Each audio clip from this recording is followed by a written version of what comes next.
Bonsoir, bonsoir à tous. Bonsoir Jean-Claude Allard, bonsoir à tous. Bienvenue dans le best-of de la semaine, l'occasion de voir ou revoir les extraits de nos invités de ces derniers jours.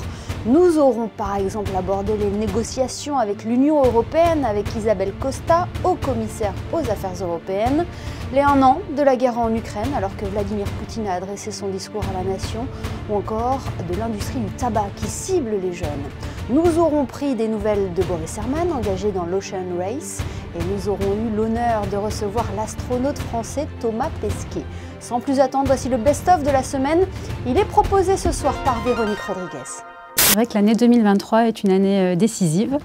La Commission européenne a annoncé en juin 2022 qu'elle souhaitait finaliser ses négociations à la fin de l'année 2023. Donc c'est un accord d'association qui porte sur l'ensemble des secteurs du marché intérieur. Donc c'est une négociation qui prend du temps, qui prend nécessairement du temps. Monaco s'est aussi construit toujours avec des cadres de coopération avec ses grands voisins.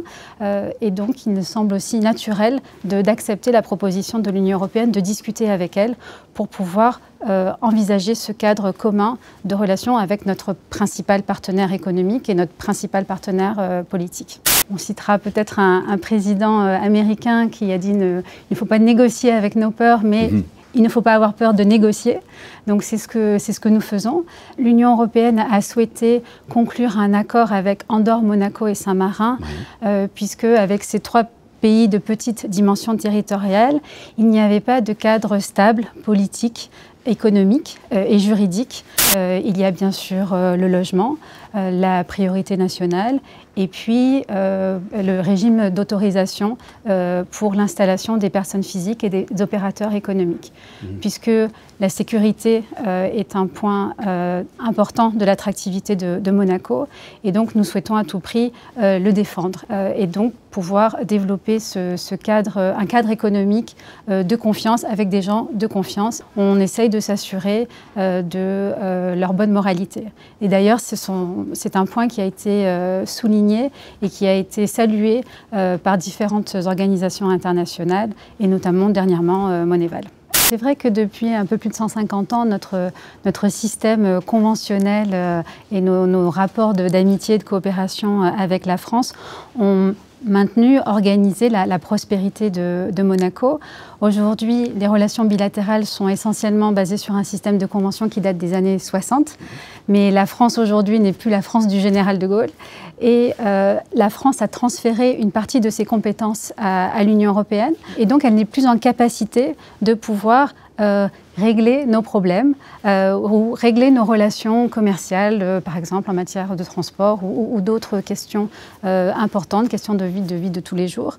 C'est pour ça qu'elle nous accompagne aussi dans ce processus avec l'Union européenne. Il a développé une véritable haine pour les États-Unis.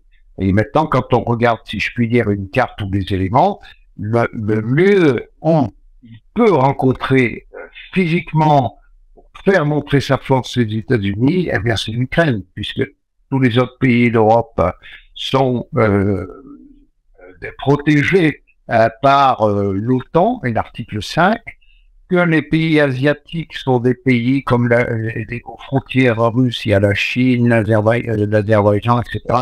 Ce sont des pays qui ne comptent peu sauf la Chine, et il n'y a pas les États-Unis là, et donc c'est ça sans problème. Ce qu'on voit, c'est un conflit effectivement qui dure depuis 1 an et qui a manifestement beaucoup de probabilités de continuer encore longtemps.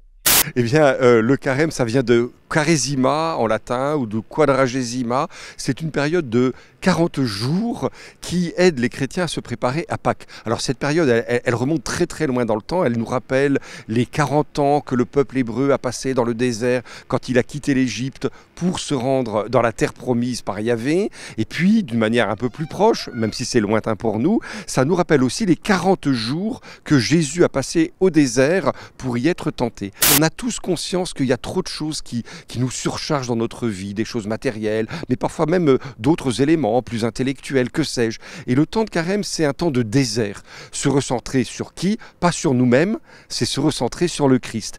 Je pense qu'il faut déjà expliquer très convenablement aux jeunes ce que ça représente, que ça n'est pas, comme vous le dites, un bonbon, que c'est un produit addictif qui est fait pour les cibler, qu'il y a effectivement un danger pour eux qui est derrière de passer dans le tabagisme. Ça, c'est quelque chose d'important. Et puis, il y a aussi une dimension auquel ils devraient être sensibles, ces jeunes, c'est la dimension environnementale. On est sur un produit qui est fabriqué à l'autre bout de la planète, qui va être utilisé quelques dizaines de minutes, une demi-journée, une journée peut-être grand maximum, et qui va, le plus souvent malheureusement, finir par terre.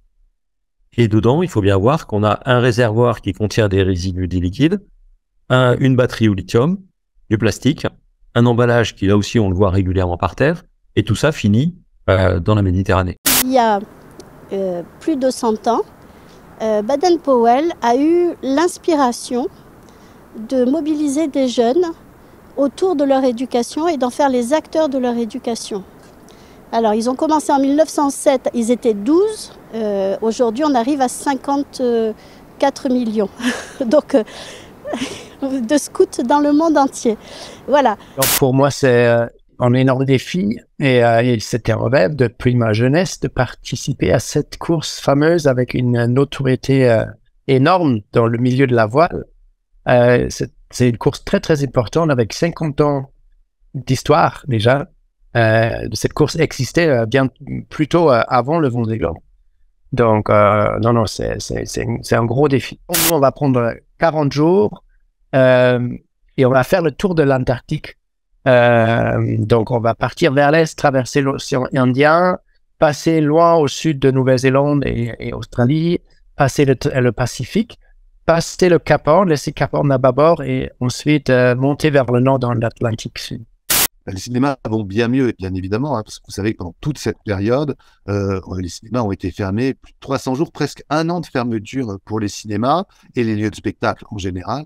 Et depuis, on se reconstruit et on se reconstruit bien.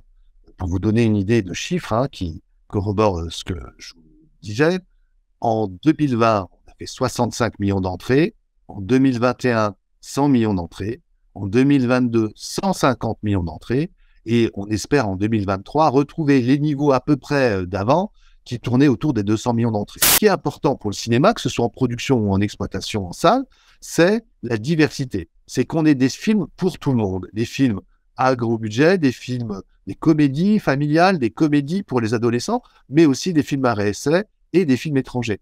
L'important pour un genre culturel, une activité culturelle, c'est pas seulement d'aller une fois par an au cinéma, mais c'est d'y revenir.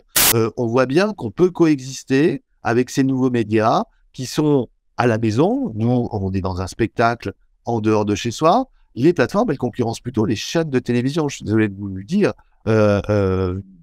À Monaco comme ailleurs. Moi, j'ai trouvé que j'aime bien créer des ponts en fait entre différents univers. Je l'ai fait un peu avec le sport, la musique, parce que je pense que l'exploration spatiale, ça parle à beaucoup de gens, et notamment la pop culture. Pour le coup, c'est nourri de l'exploration spatiale. Il y a énormément de dessins animés, de mangas, de BD qui parlent de l'espace, qui parlent de ce qu'on y fait là-haut et qui projettent tout ça dans le futur. Donc, je trouvais ça intéressant de venir les rencontrer. Oui, c'est assez impressionnant parce que moi, j'étais pas footballeur. Mon frère était footballeur. Lui, c'était un grand fan et un peu plus âgé que moi. Et ouais, c'est rencontrer ces gens en chair et en os, c'est toujours intéressant de voir un peu les coulisses du spectacle. Et c'est un peu comme nous, en fait, quelque part, il y a ce qu'on montre, il y a ce à quoi les gens ont accès, puis après, il y a les coulisses, il y a les hommes et les femmes qui font ça.